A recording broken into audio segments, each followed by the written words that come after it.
a song of our darling sons in the valley of Knock.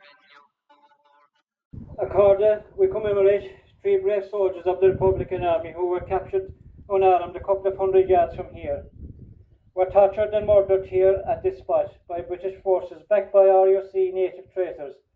Let us, their comrades, the few who are left, pay tribute to their memories. That is their due. We remember the flying columns, the men who held the glens and hills during the Troubles, the men and women of the world's greatest guerrilla fighters, high in the crags or sheltered in some secluded glen. They fought a grand fight against odds which seemed unbeatable. There were brave men and women. Ireland has always had brave men and women who answered when she called, but there was unity then. They united in pursuit of freedom, and they almost won. I say almost, and I mean it, because they didn't really win. And why? Because the headed spectre of the foreigner's policy caught us up again. Today we pray that the God of freedom will give to our beloved country the freedom for which Walsh, Lyons and Dalton and all the others down the years fought and died for.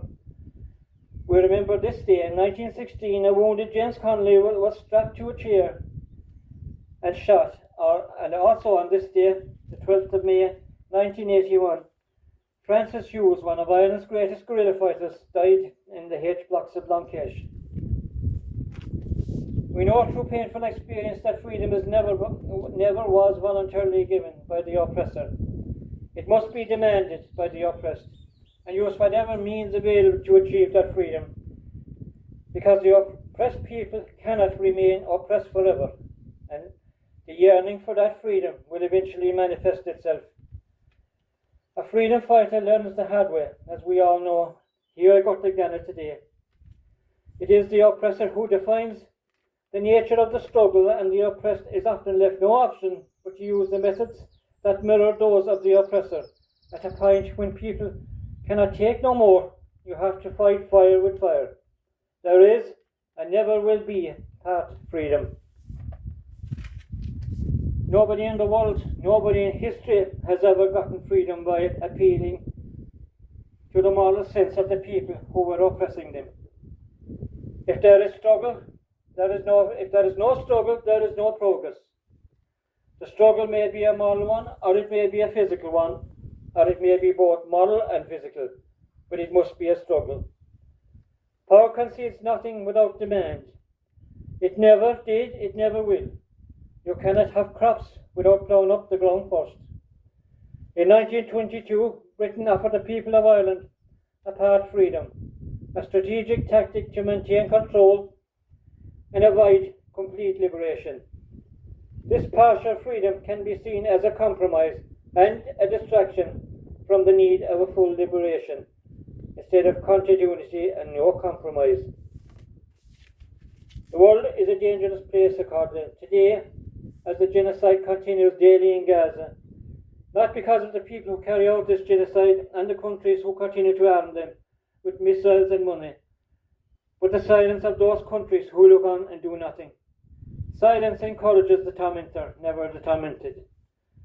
We must not forget the people in war-torn Ukraine who are also suffering. The bombings continue on by a heartless Russian dictator. In our own 6 occupied counties, the RUC, PSNI are constantly harassing the nationalist communities, stopping families on the sides of busy roads and motorways, while women and children have to stand there, often in bad weather, as their vehicles and personal belongings are being torn out and searched. I admire those people very much, the strong people who will never yield. They are strong-willed and unbroken. An agreement ever made with Britain, the so-called Good Friday Agreement, the Belfast Agreement, have no doubt was fixed in such a way that Westminster can resume control whenever it wishes to do so again. A call of freedom is very much the theme of this oration today, as it has been for centuries in our troubled land. So I will finish with a verse from a poem by Bobby Sands called Weeping Winds. O cold March winds that pierce the dark, you cry in aged tones. For soul of folk you brought to God, but still you bear the moans. O weeping wind, this lonely night, my mother's heart is sore. O Lord of all, breathe freedom's breath, that she may weep no more, a public taboo.